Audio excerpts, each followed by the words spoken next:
They believed their carriers were untouchable. The Kido Butai, the first air fleet of the Imperial Japanese Navy, had struck across the Pacific with impunity for 6 months. From Pearl Harbor to the Indian Ocean, Japanese naval aviators had sunk battleships, destroyed air bases, and cleared the seas of enemy vessels. Their aircraft carriers, the mobile fortresses that projected Japanese power across thousands of miles of ocean, had never been seriously threatened. The pilots who flew from their decks were the finest in the world, trained through years of rigorous selection and endless practice. The admirals who commanded the fleet believed they were invincible. On the morning of June 4, 1942, above the Central Pacific, near a small atoll called Midway, that belief died. In the span of 5 minutes, American dive bombers destroyed 3 Japanese fleet carriers, the Akagi, the Kaga, and the Soryu, each burning from multiple bomb hits, their flight decks torn open, their hangars exploding as fuel and ammunition detonated in cascading fires. By day's end, a 4th carrier, the Hiryu, would join them. With these ships went 248 aircraft, destroyed, damaged beyond repair, or sent to the bottom when their carriers sank. More critically, with them went the irreplaceable pilots, the bombardiers, the observers, the men who had been training since the mid-1930s and could not be replaced. CTA at 145 words. If you're enjoying this deep dive into the story, hit the subscribe button and let us know in the comments from where in the world you are watching from today. This was not supposed to happen. The Kido Butai had been designed, built, and refined specifically to prevent this outcome. Japanese naval doctrine centered on decisive battle, on bringing overwhelming carrier aviation power to bear at the critical moment. The men who commanded these ships and flew these aircraft had studied their craft obsessively. They had practiced coordinated strikes until the choreography of launch, attack, and recovery became second nature. They had built a system that had worked flawlessly across 6 months of continuous operations. The question that haunted surviving Japanese officers for the rest of their lives, the question that American naval analysts would examine in exhaustive detail, was simple and terrible.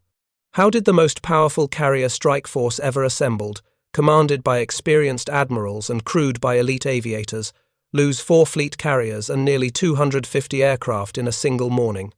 The answer begins not with failure, but with success, with confidence built through years of preparation and validated through months of overwhelming victory. Understanding what happened at Midway requires understanding what the Kido Butai was, how it came to be, and why its commanders believed it could not be defeated. The Kido Butai was not an improvised formation. It was the product of 2 decades of Japanese naval aviation development, doctrinal evolution, and strategic planning. The concept emerged in the 1920s, when the Imperial Japanese Navy recognized that future naval warfare would be decided by aircraft carriers rather than battleships. This was a radical position at the time. Most navies, including the United States Navy, still viewed carriers as auxiliary vessels, useful for reconnaissance and supporting the battle line but not decisive weapons in themselves. Japan approached carrier aviation differently. Partly this was necessity. The Washington Naval Treaty of 1922 limited Japan to 60% of the capital ship tonnage allowed to the United States and Britain. Unable to match potential adversaries in battleships, Japanese naval planners looked to carriers as a way to achieve parity or even superiority. If carriers could strike first, destroying enemy battleships before they could engage, then numerical inferiority in heavy guns would not matter.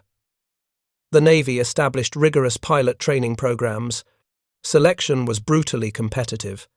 Candidates underwent physical examinations that eliminated anyone with less than perfect health. Academic testing filtered out those without sufficient education or aptitude. Those who passed initial screening entered flight training that lasted years, not months. Primary training covered basic flying skills. Intermediate training focused on navigation and formation flying. Advanced training specialized pilots into fighters, dive bombers, or torpedo bombers. Even after completing formal training, pilots spent years in operational units, practicing until their skills became instinctive. By the late 1930s, Japanese naval aviators were among the most proficient in the world. Fighter pilots had logged hundreds of hours of flight time. Dive bomber crews could place bombs within meters of their aim points.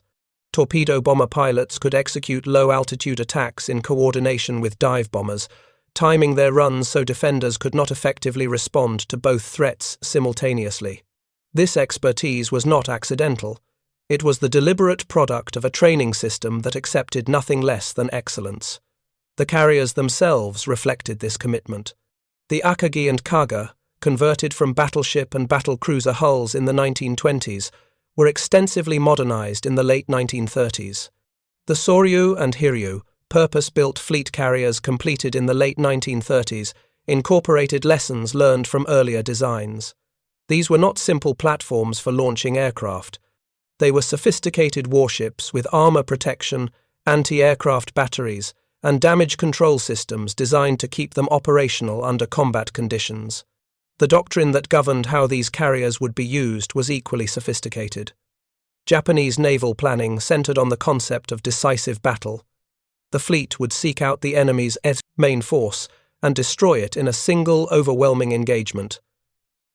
Carriers would launch coordinated strikes, waves of aircraft that would saturate enemy defenses and sink capital ships before they could respond effectively. Speed and concentration of force were paramount. Strike the enemy first, strike with maximum strength, and achieve victory before the opponent could recover.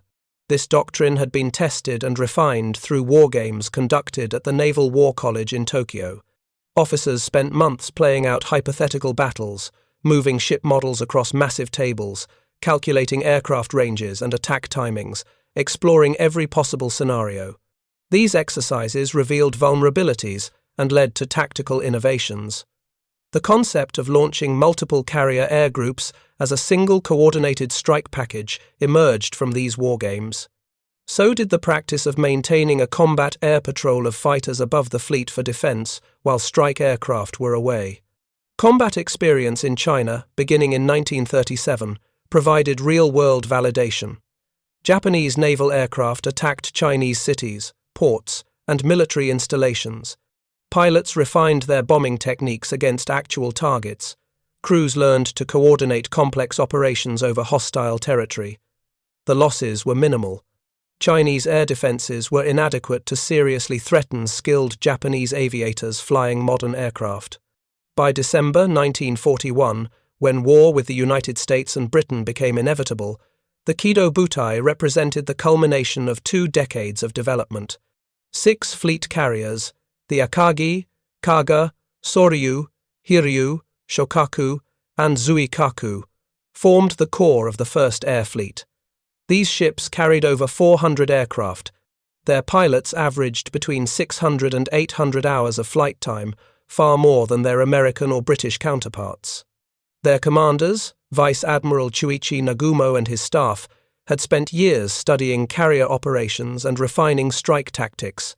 The admirals in Tokyo who ordered the Kido Butai to attack Pearl Harbor did so with complete confidence.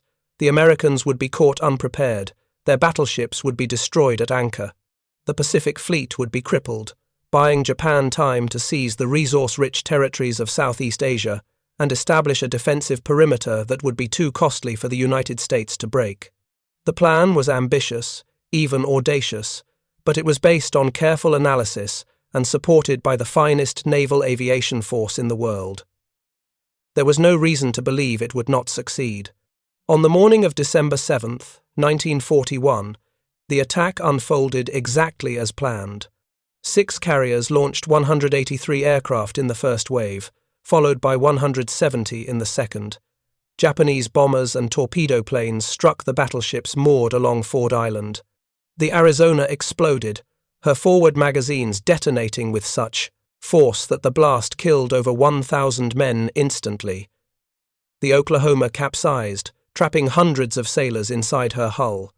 The California and West Virginia settled into the harbor mud, sinking but remaining upright. The Nevada attempted to get underway but was forced to beach herself to avoid blocking the harbor entrance. In less than 2 hours, the Pacific Fleet's battle line was destroyed. 8 battleships damaged or sunk, 3 cruisers damaged, 3 destroyers damaged, and 188 aircraft destroyed on the ground. American casualties exceeded 2,400 killed and over 1,000 wounded. Japanese losses were minimal. 29 aircraft failed to return, most shot down by anti-aircraft fire during the second wave when American gunners had recovered from their initial shock. No Japanese ships were damaged. The Kido Butai withdrew without being detected by American search planes. Mission accomplished. The psychological impact on the Japanese fleet was profound. The training had worked. The doctrine had worked. The carriers had projected power across thousands of miles of ocean, struck a devastating blow, and escaped without serious damage. Everything the Navy had built over 20 years had been validated in the most dramatic way possible. Officers who had spent their careers studying carrier warfare saw their theories proven correct. Pilots who had trained for years executed their attacks with precision. The success at Pearl Harbor was not luck. It was the inevitable result of superior preparation, superior equipment, and superior skill. In the months that followed, the Kido Butai continued its dominance. In January 1942, carriers supported the invasion of the Netherlands East Indies, destroying Allied air power and clearing the way for amphibious landings. In February, aircraft from the Akagi and Kaga raided Port Darwin in northern Australia, sinking ships in the harbour and demolishing port facilities. The raid demonstrated that even distant targets far from Japanese bases were vulnerable to carrier strikes. In April 1942, the Kido Butai entered the Indian Ocean. 5 carriers, the Akagi, Soryu, Hiryu, Shokaku, and Zuikaku, launched strikes against British bases in Ceylon. On April 5, Japanese aircraft attacked Colombo, sinking 2 cruisers and destroying 27 British aircraft. On April 9, another strike hit Trincomalee, sinking the carrier Hermes and destroying 9 more British aircraft. British forces, unprepared for the speed and coordination of Japanese attacks, could not mount effective resistance. The operational tempo was relentless. Carriers launched strikes, recovered aircraft, refueled and rearmed, and launched again with mechanical efficiency. Pilots flew multiple missions per day when operations demanded it. Maintenance crews worked through the night, keeping aircraft operational. The entire system, from fleet commanders to deck crews, functioned with practiced precision. After 6 months of continuous operations spanning from Hawaii to Ceylon, the Kido Butai had sunk 5 battleships, 1 carrier, 2 cruisers, 7 destroyers, and dozens of smaller vessels. Hundreds of Allied aircraft had been destroyed. No Japanese carrier had been seriously damaged. This success bred a dangerous assumption among Japanese naval officers. They began to believe their carriers were effectively invulnerable to conventional attack. American and British forces had proven incapable of mounting coordinated strikes against the Kido Butai. Allied aircraft were inferior to Japanese types. Allied pilots lacked the training and experience of Japanese aviators. Even when Allied forces knew the carriers were in an area, they could not execute attacks that threatened the fleet. The conclusion seemed obvious. Japanese carrier doctrine, Japanese training, and Japanese aircraft gave the fleet an overwhelming advantage that would persist throughout the war. The aircraft that flew from these carriers reflected years of design refinement, focused on range and performance. The Mitsubishi A6M0 fighter, designated Type 0 carrier fighter in Japanese service, represented the pinnacle of Japanese naval fighter design. The Zero combined long range with exceptional maneuverability. Its Nakajima Sakae 14-cylinder radial engine produced 950 horsepower, giving the aircraft a maximum speed of 331 miles per hour at 16,000 feet. More importantly, the Zero could operate at ranges that American fighters could not match. With external drop tanks, operational radius exceeded 400 miles, allowing the fighters to escort strike aircraft to distant targets and still have fuel for combat and return. The Zero achieved this performance through aggressive weight reduction. The airframe used lightweight aluminum alloys. Armor protection was minimal. The pilot sat behind a simple bulletproof windscreen, with no armor plate protecting his back or sides. Self-sealing fuel tanks, standard on American aircraft, were absent. Japanese designers calculated that the performance advantages of reduced weight outweighed the vulnerability to battle damage. In combat against poorly armed Chinese aircraft or obsolete Allied fighters in the early months of the war, this calculation proved correct. Zeros dominated the skies wherever they appeared. The HED-3A dive bomber, designated Type 99 carrier bomber, served as the Kido Butai's primary precision strike weapon. Powered by a Mitsubishi Kinsei engine producing 1,000 horsepower, the D-3A could carry a single 250-kilogram bomb or one 550-pound bomb in American measurements. The aircraft dove at angles approaching 70 degrees, allowing bombardiers to place weapons with exceptional accuracy. Dive brakes on the wings stabilized the aircraft during the attack, giving the bombardier a steady platform for aiming. Recovery from the dive required significant pilot skill and physical strength, pulling multiple times the force of gravity as the aircraft transitioned from steep descent to level flight. The Nakajima B-5N torpedo bomber, designated Type 97 carrier attack bomber, completed the air group composition. This aircraft carried either an aerial torpedo or up to 800 kilograms of bombs for level bombing attacks. The B-5N's most notable feature was its long range, over 600 miles operational radius when carrying a torpedo. This allowed strike packages to reach targets far beyond the range of land-based aircraft. Torpedo attacks required exceptional skill. Pilots had to approach targets at low altitude, often under 100 feet, at precise speeds between 160 and 200 miles per hour. Release had to occur at exact distances from the target, typically between 400 and 800 meters, to give the torpedo time to stabilize after water entry and run straight toward the target. Each carrier air group included approximately 18 fighters, 18 dive bombers, and 18 torpedo bombers, though exact numbers varied by carrier and operational requirements. These aircraft operated as coordinated strike packages. Fighters provided escort and suppressed enemy fighters. Dive bombers attacked from high altitude, forcing defenders to look upward. Torpedo bombers attacked simultaneously from low altitude, dividing defensive fire. The doctrine called for overwhelming the target with multiple threats arriving from different angles at the same moment, giving defenders insufficient time to respond effectively to all threats. Second CTA at approximately 2,900 words. If you find this story engaging, please take a moment to subscribe and enable notifications. It helps us continue producing in-depth content like this.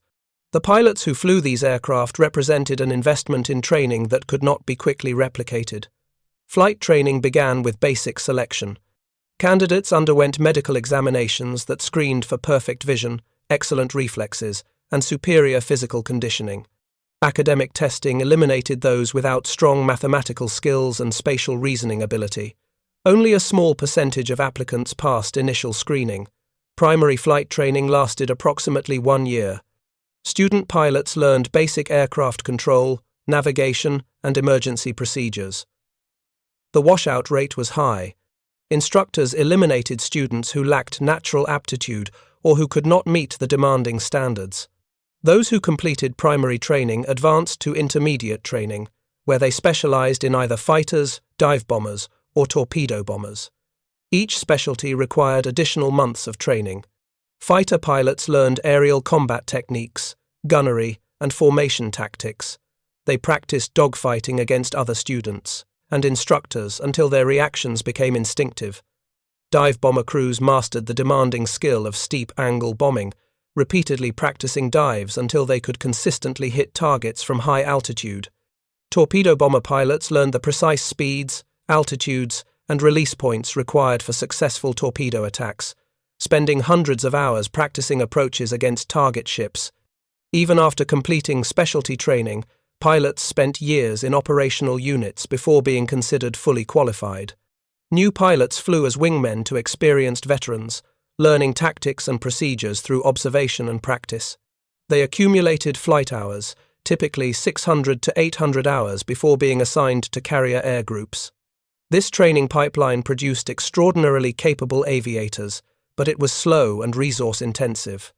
The Navy could not rapidly expand the number of qualified pilots because the training system had inherent limitations on throughput. By June 1942, the pilots, flying from the Kido Butai's carriers, represented the finest product of this system. Many had combat experience from China. All had participated in the Pearl Harbor attack or subsequent operations in the East Indies and Indian Ocean. They knew their aircraft intimately. They trusted their training. They had absolute confidence in their ability to execute whatever mission their commanders ordered. This confidence was not arrogance. It was the natural result of years of success against inferior opposition.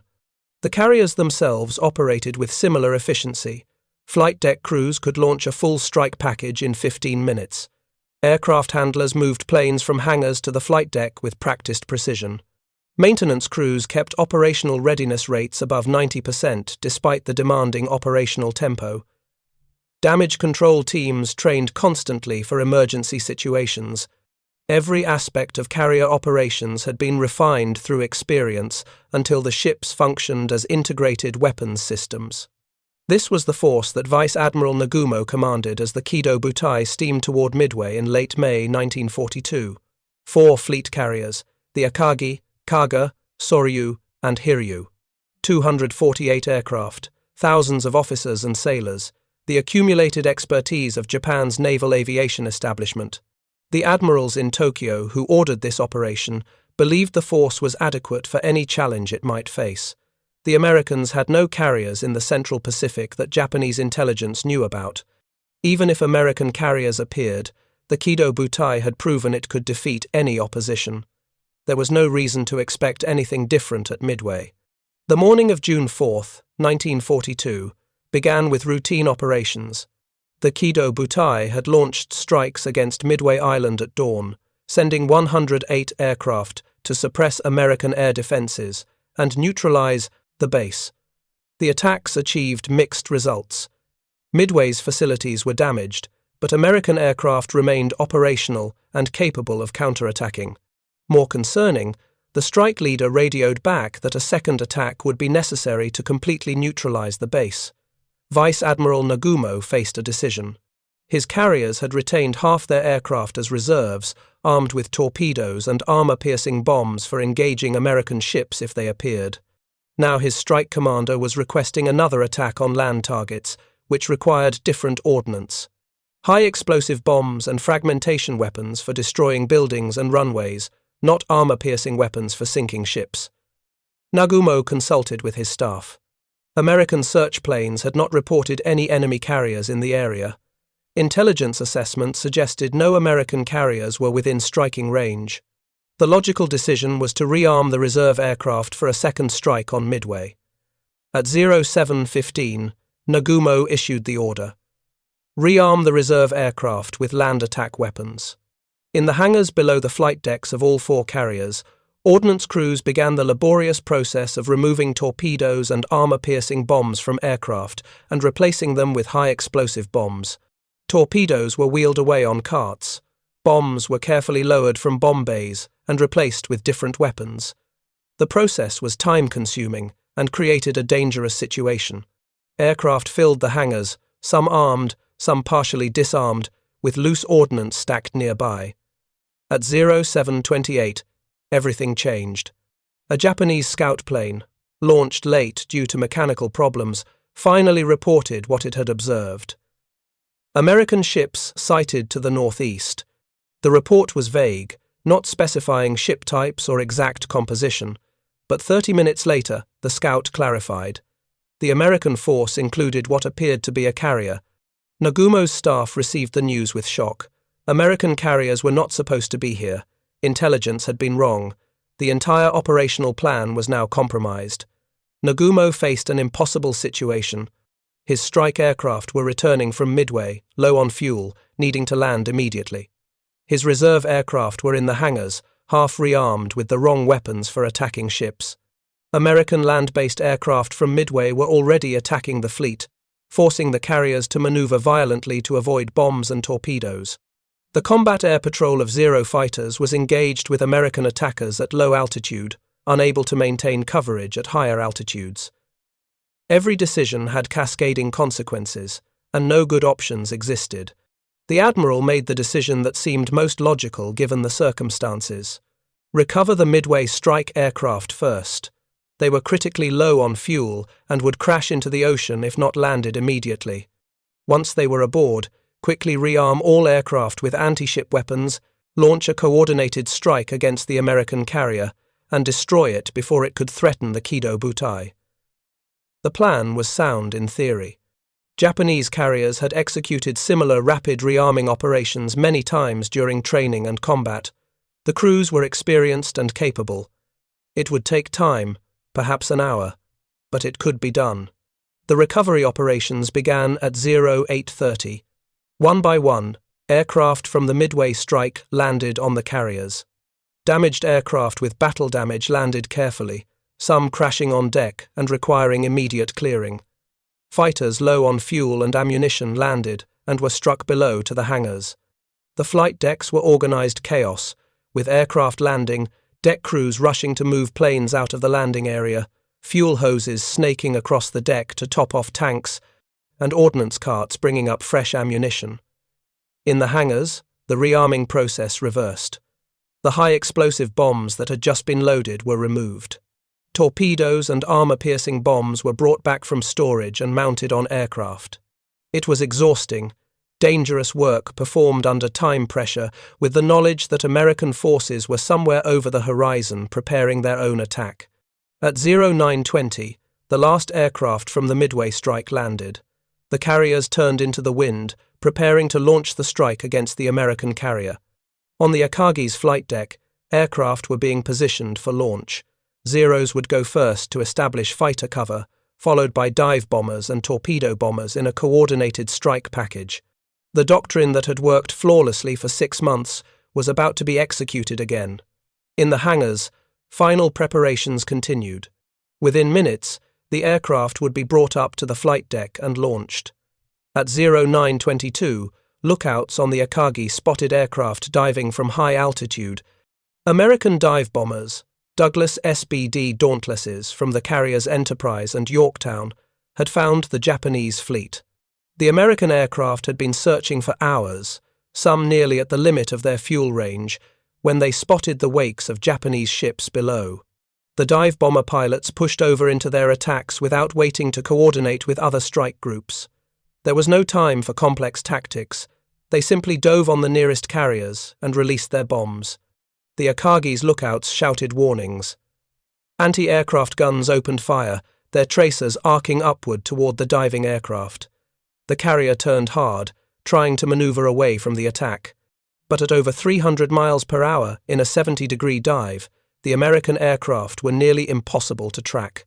Bombs fell away from the attackers, tumbling briefly before stabilizing and accelerating toward the ship below. The first bomb struck the Akagi near the midships elevator, penetrating the flight deck and detonating in the upper hangar. The explosion was catastrophic.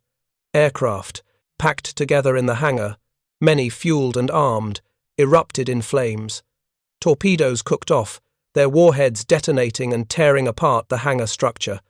Aviation fuel sprayed everywhere, igniting instantly and creating walls of flame that swept through the confined space. Men working in the hangar were incinerated or blown apart. The blast wave travelled through passageways, killing crew members in adjacent compartments. A second bomb hit aft, starting additional fires on the flight deck and in the rear hangar. A third bomb, possibly a near miss, exploded close enough to the hull to rupture fuel tanks and flood compartments. Within minutes, the Akagi was burning uncontrollably. Damage control parties tried to fight the fires, but the water pressure in the fire mains failed as pumps lost power. The heat became unbearable. Explosions continued as ammunition and fuel detonated throughout the ship. On the Kaga, nearly the same scenario unfolded. American dive bombers scored 4 direct hits in rapid succession. The bombs penetrated the flight deck and detonated in the hangars where armed and fueled aircraft were packed together. The resulting explosions and fires were immediate and overwhelming. The forward elevator was blown completely off its mounts, crashing back down onto the flight deck and blocking aircraft movement. Fires raged through both hangars. The bridge was damaged by near misses, killing or wounding most of the senior officers. The Soryu was hit by 3 bombs from dive bombers that attacked from a different angle. All 3 bombs struck within a small area amidships, penetrating the flight deck and exploding in the hangar. The damage was catastrophic and immediate. The entire midships section of the hangar became an inferno. Aircraft exploded. Torpedoes detonated. The ship's structure was torn apart from internal explosions. Within 20 minutes of the first bomb hit, the captain ordered abandon ship. The Soryu was clearly doomed. In the span of 5 minutes, from 0922 to 0927, 3 Japanese fleet carriers were transformed from operational warships into burning wrecks. The attacks had caught all 3 carriers in the worst possible condition. Their flight decks were full of aircraft being prepared for launch. Their hangars were packed with armed and fueled aircraft. Loose ordnance was stacked throughout the ships from the rearming operations. Fire suppression systems were inadequate for the scale of fires that erupted when bombs detonated among fully fueled and armed aircraft. The immediate loss of life was staggering. On the Akagi, over 200 men died in the initial explosions and fires. On the Kaga, the toll was higher, with over 800 killed as fires spread through the ship. The Soryu lost 718 men. These were not just casualties. They were highly trained specialists, maintenance crews who knew every detail of their aircraft, ordnance technicians who could arm weapons in darkness or heavy seas, damage control experts who had practiced emergency procedures for years. Their loss was irreplaceable. The aircraft losses were equally devastating. The Akagi carried approximately 63 aircraft when attacked. Most were destroyed in the hangar fires or burned on the flight deck. The Kaga had approximately 64 aircraft aboard. Nearly all were lost. The Soryu carried approximately 57 aircraft. They burned with the ship. In 5 minutes, 184 Japanese aircraft were destroyed or damaged beyond repair. Combined with aircraft lost in earlier operations that morning and aircraft that would be lost when the Hiryu was sunk later in the day, total Japanese aircraft losses at Midway reached 248. But numbers alone do not capture the true cost. The aircraft could potentially be replaced. Japan's factories were capable of building more Zeros, more D-3As, more B-5Ns. What could not be replaced were the pilots. The men flying those aircraft represented years of training and months of combat experience. When the carriers sank, many pilots who were not flying combat air patrol went down with the ships. Others were killed in their aircraft in the hangars. The survivors who made it off the burning carriers were left floating in the Pacific, many without life jackets, waiting for rescue that came too late for some. The Japanese training pipeline could not rapidly replace these losses. The system that produced such highly skilled aviators was slow and methodical. It took years to train a carrier pilot to the standards the Navy demanded. Accelerating the process meant reducing standards, which meant producing less capable pilots. But with growing aircraft losses across multiple theaters and increasing combat intensity, Japan had no choice. Training time was compressed. Standards were lowered. The quality of replacement pilots declined steadily throughout the war. Vice Admiral Nagumo, watching his flagship Akagi burn, understood immediately what had happened. The Americans had achieved what Japanese doctrine said was impossible. They had caught the Kido Butai at its most vulnerable moment and struck with devastating effectiveness. The coordination had not been perfect. American torpedo bombers attacking earlier had been slaughtered without scoring any hits. But the dive bombers, arriving by chance at exactly the right moment, had achieved what 6 months of Allied operations had failed to accomplish. They had destroyed the core of Japan's carrier striking power in 5 minutes. The battle continued through the afternoon. The Hiryu, undamaged in the morning attacks, launched strikes against the American carrier Yorktown, scoring hits that would eventually sink that ship. But American dive bombers found the Hiryu in the late afternoon and subjected her to the same treatment as her sister ships. 4 bomb hits transformed her into a burning wreck. By evening, all 4 carriers were lost or sinking. The battle was over. The Kido Butai had ceased to exist as an effective fighting force. The survivors faced an agonizing return voyage to Japan. The Akagi burned for most of the day before being scuttled by Japanese destroyers early on June 5th. The Kaga sank in the evening of June 4th, after internal explosions broke her back. The Soryu went down in the evening of June 4th, rolling over and sinking quickly. The Hiryu remained afloat until the morning of June 5th before finally sinking. Destroyers rescued survivors from the water, but hundreds of men were never found. For the pilots who survived, the return to Japan was psychologically devastating. They had believed they were invincible.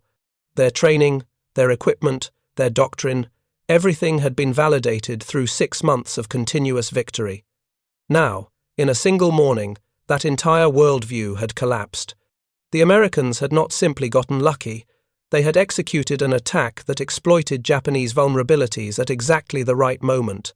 The much-vaunted Japanese carrier doctrine had failed in the most catastrophic way possible. The interrogations began immediately upon return. Naval staff officers wanted to understand what had gone wrong. Surviving pilots and officers gave their accounts. The picture that emerged was damning. The Kido Butai had been caught in the middle of rearming operations, with aircraft vulnerable in the hangars and on the flight decks. The combat air patrol had been drawn down to low altitude, dealing with American torpedo bomber attacks, leaving the fleet exposed to dive bombers at high altitude. American intelligence had been far better than expected, allowing them to position their carriers to ambush the Japanese force. The attack timing had been perfect, whether by luck or skill. But beyond the tactical details, a deeper truth emerged. The Kido Butai's apparent invincibility had been an illusion based on fighting inferior opponents. The Chinese had no carriers. The British and Americans in the first months of war had been unprepared and poorly equipped.